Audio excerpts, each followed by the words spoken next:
Hello. Do you want up? You want up, please? You want up, please? Ugh.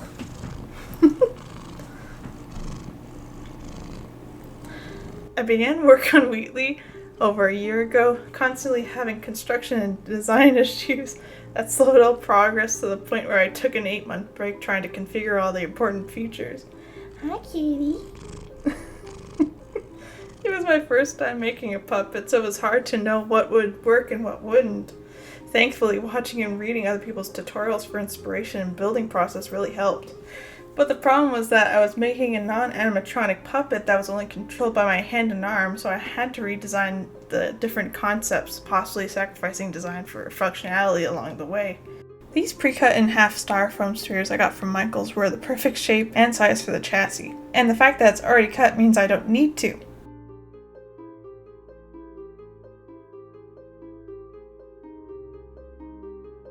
I drew a rough sketch of the face and back circles, and slightly smaller circles for the sides.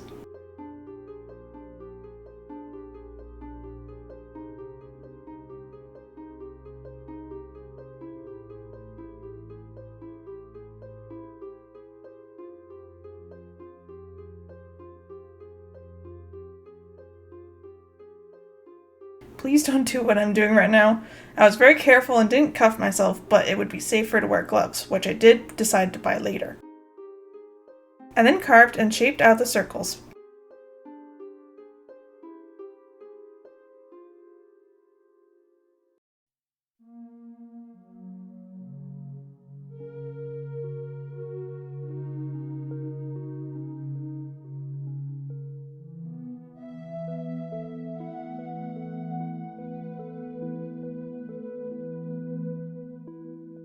Then the long process of covering the entire thing in clay begins. Perhaps Warbler, foam clay, or EVA would have made for a more weightless or cleaner body and surface, but I was more comfortable with clay since I have the most experience with it.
For the chassis railings, I rolled out a piece of clay, laid it across the front to the back, and smoothed it out, making sure to have the inside be steep and the outside sloped.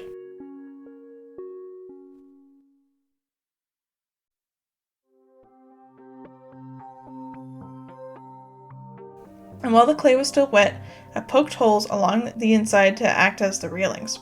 For the bottom, instead of creating an entire sausage of detail you won't be able to see, I created a facade of the railings that ended a third in. With the tip for in cosplay to create an easy way to separate the chassis to make any repairs or transport, I got these hook locks and glued them down into the styrofoam.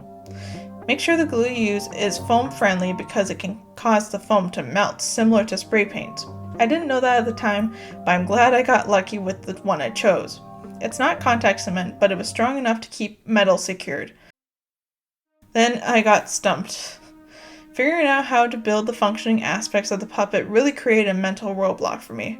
Here's my old concept paper and schematics. You can see I was really overcomplicating things with wanting to not only hold the top and bottom lid, I wanted to move the railing ring, I wanted the faceplate to move independently to the eye, which was controlled by my wrist and forearm. All the bars and tubes blocked the lids, kinda like in-game Wheatley's impossible design that would never work in reality. I also wanted that circular back piece that originally controls Wheatley's movement, and all the things that connected to it. But it was too busy and couldn't be done, at least to my knowledge and skill. I did make the eye though. I got one puck of puck lights. I got one pack of puck lights off of Amazon, which are battery powered and don't need to be plugged in or wired. So I went back to Michael's and picked up this metal tin which I sprayed painted black. But the tin was too big for the puck, so I cut up some EVA foam and taped it to the inside of the tin. And at Michael's I picked up some dowels to use as the arm extension and taped it to the sides of the tin with the black electrical tape. One other thing that stumped me were the handles. I was struggling to find some sort of wrench-shaped plastic piece for the sides, and plastic tubing that was slightly bent. I don't work with plastic, so I needed something that was already resembling that thing. I was overthinking how to attach the dowels to my glove, but with my mom's idea of just taping the dowels to my glove, the inspiration to continue on Wheatley came back. I continued on the inside of the chassis, painting the inside just with black paint. The reason why I didn't use Mod Podge was because it wasn't sticking to the styrofoam. I don't know why. I mean, maybe I should have mixed it with paint, but I didn't really think of that at the time. And I primed it with one coat. Perhaps I should have primed it first, but the stuff I used to connect as varnish as well, and basically accomplished the same thing, but only on the styrofoam. I always prime the EVA foam first before any paint because it would absorb it otherwise.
First, I cut out a circle the same size as the chassis hole, then cut out a hole in the middle the same size as the tin surrounding eye so you see the dark around it. Then, I sketched out where I needed to cut out or place the little knobs and stickers.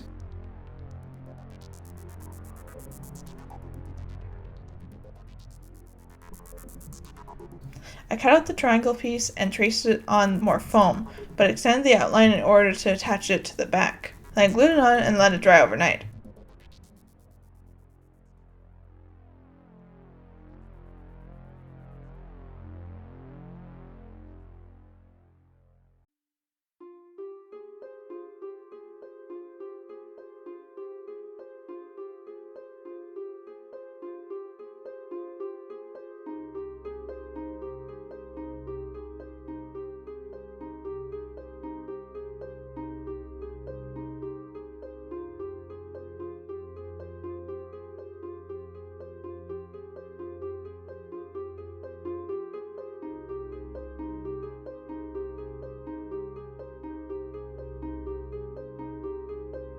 I cut out small knobs from foam, roughly the same size, and glued it down on the faceplate.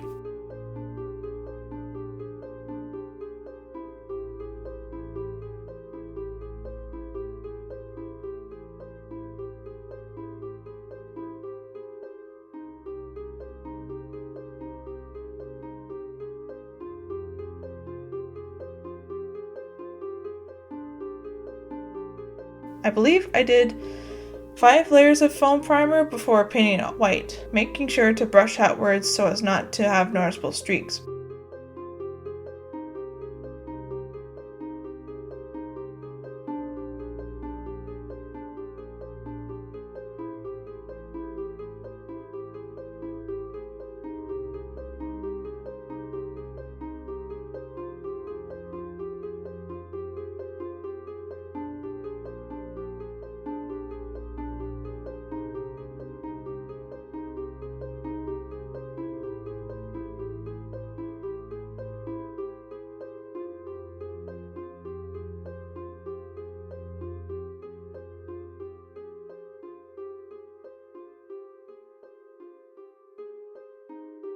With painter's tape, I painted the middle black, then blocked out the main shades on the knobs and triangle.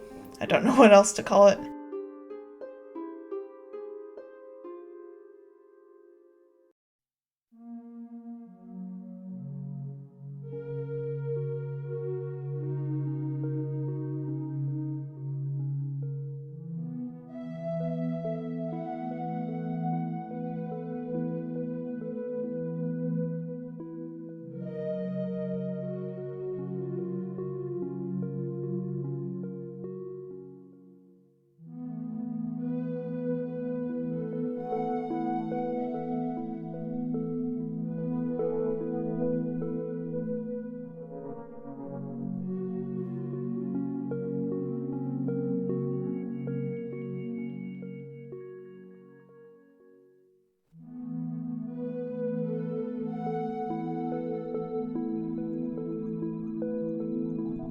Instead of going through the pain of hand painting the Aperture logo, I printed and cut it out, then glued it on the right side of the line. Before gluing it on, I traced it onto the same paper and using a light blue and pink marker, I replicated that illegible scratch sticker above the knobs, then with a small dab of water, made the dots bleed to have that worn look.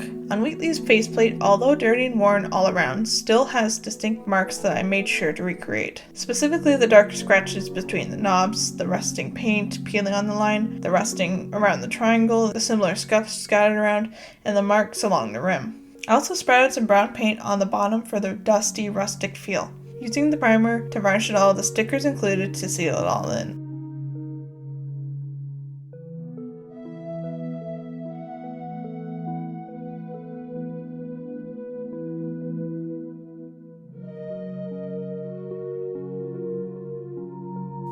The first compensation was the hard decision of making the bottom lid stationary. It is important for emoting but would make both lids too uncontrollable. I then replicated the same style I used for the faceplate onto the lid after priming.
The lid should be larger than the eye hole, but smaller than the faceplate to avoid it peeking out. In retrospect, I should have shortened and rounded out the top for less chafing on the roof of the puppet.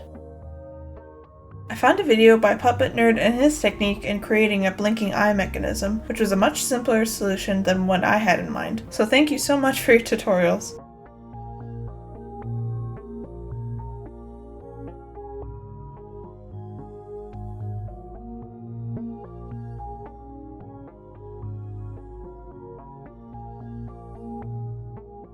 Applying that technique by bending metal wire with both my hands and pliers, I created a small lever to lift the lid up and down.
I primed the lid with 5 layers, then matched the style to the bottom lid.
When it all dried, I attached it to the back of the lid with strong tape, reinforcing afterwards off screen, because it was too little tape.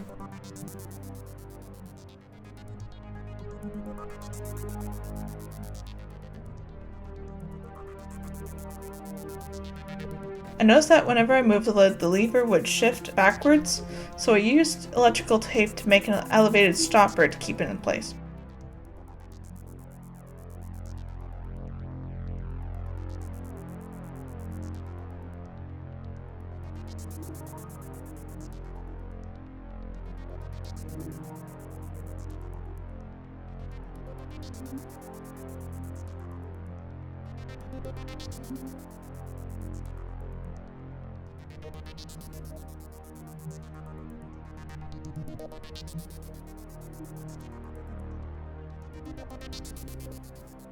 Because I couldn't have anything in the way of the eyelid on top, I attached the tip of a sturdy paper tube to the bottom with tape, then cut another tube tip so it could lay flat and extend out to the faceplate. While I did this whole thing, I had the top lid in between to make sure the distance was correct.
And here's a side view of what's happening. With Farin's cosplay's idea of using magnets to attach the handles, not only for rotation, but because the puppet can split in half when needed, I shaped the ends of the handle base with the magnets themselves, making sure it's the same size and surface flatness.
For the handles, I went to a dollar store and found these small sand shovels that had the perfect shape.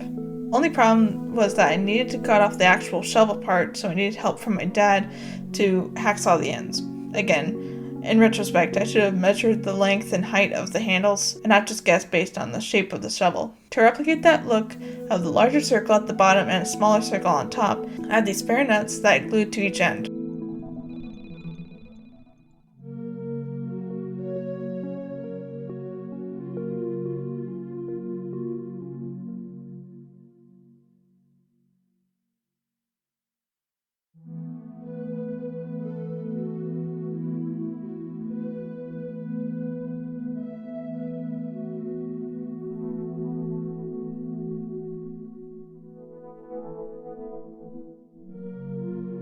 Because magnets have a positive and negative side, and getting confused as to which side is which and which magnet belongs to what pair, I marked the ends of the handle magnet that would be attached to the chassis magnet with distinct shapes, specifically a heart, square, triangle, and circle.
First, sanding down the plastic handles in order for the paint to stick better, I painted them all black, the inside included since you're able to see both sides.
For the handles, I used foam clay since it was lightweight and could be molded. It has no boning because the clay seemed to not like the metal wire, and I scrapped the idea for a simpler one. I then made sure to prime them a lot, considering foam clay when dry is very brittle and can snap when bent, but the primer prevents that.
After that all dried, I wrapped the middle in electrical tape, just because it was the quicker option of the time instead of waiting another day for the clay to dry and the multiple layers of primer to dry. It just took too long.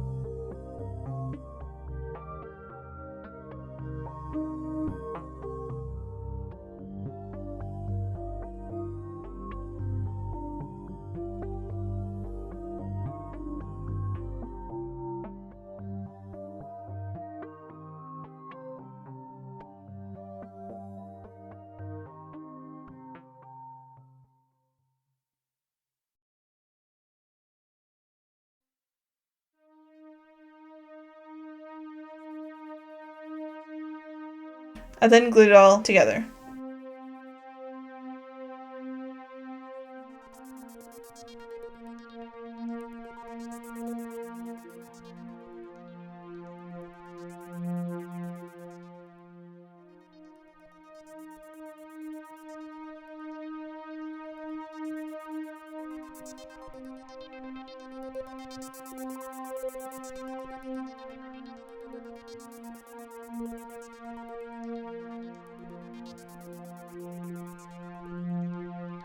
For painting the chassis, painting the base layer entirely white instead of painted by number makes everything less muddled. Then over the base you were able to make everything grimy and dirty, but cohesively.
For the side railings, just like the faceplate, I glued the pieces together, primed the surface multiple times, and painted it.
So for the extra details, Wheatley has these pale blue stabilizers for his faceplate. So remember that look with 2 square pieces of foam primed and painted blue, and also making sure to paint the top and bottom pieces blue as well.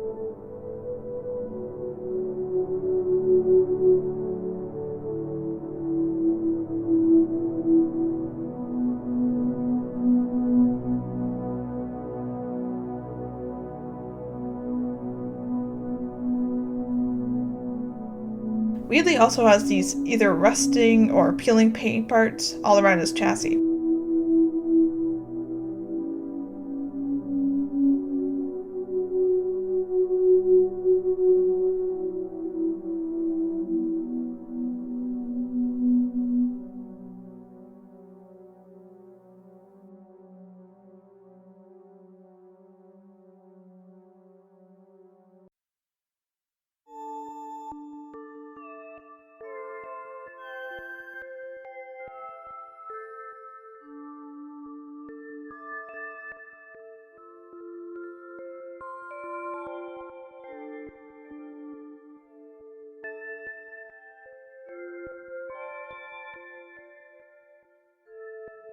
In another edition, I redid the face rims with a thicker sausage of clay because the original was too thin and flat. Funny thing though, without the original rim base, the new one couldn't have been supported enough to be easily attached to the chassis.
For the cherry on top of this tape and glue cake, Wheatley has these extra mini dinguses that make the handles more distinguished.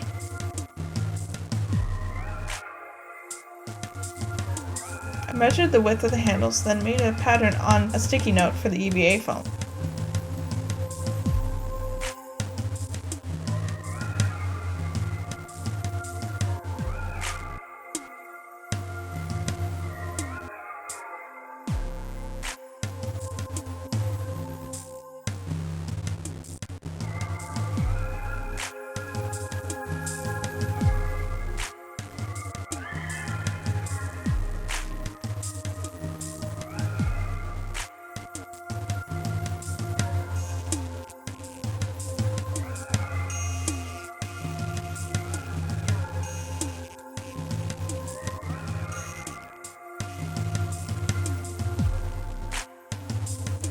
I then cut them out and then glued the gap together.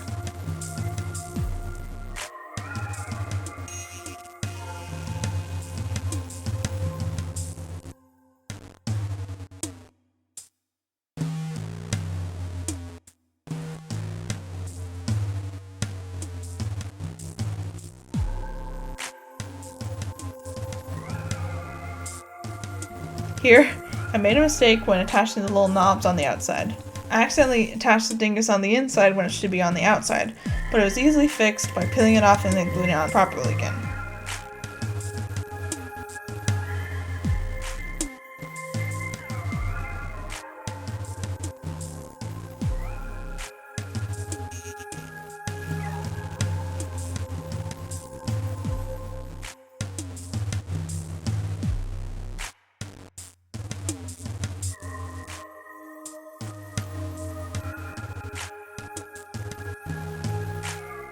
Then, I precariously attached the ends of the bottoms of the handles with a longer piece of foam, which took forever.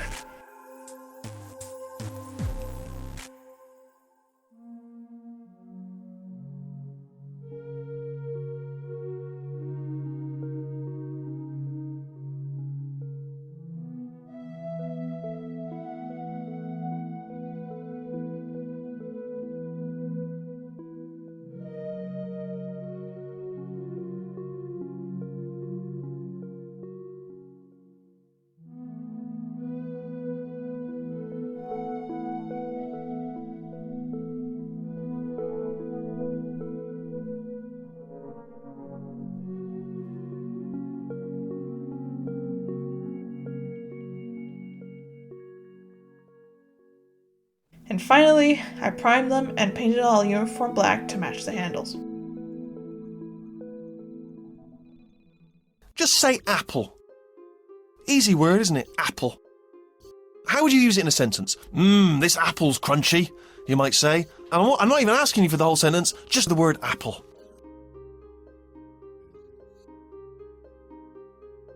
Oh, just to make sure you keep a tight grip on me, if you would. Poor, fragile little Wheatley. Easily breakable. Careful. Oh, I'll tell you. Close call that, wasn't it? Most test subjects do experience some cognitive deterioration after a few months in suspension. Now, you've been under for quite a lot longer, and it's not out of the question that you might have a very minor case of serious brain damage. Dare it! Dare to dream! Shoot for the stars! Sorry about the lift, it's out of service, because it melted. Simple solution stabbing, you know. Occam's razor, if you will. Stabbing with the razor. Alright, love a bit of stabbing. Less work for me. Although flawed and can be improved upon, my Wheatley puppet is done and I love him. After a decade of playing Portal 2, he is finally within my grasp. Like kitty here. He weighs 3 pounds, took over 900 hours to complete, and cost over $265 of material. Now I can go to sleep on time. Good night.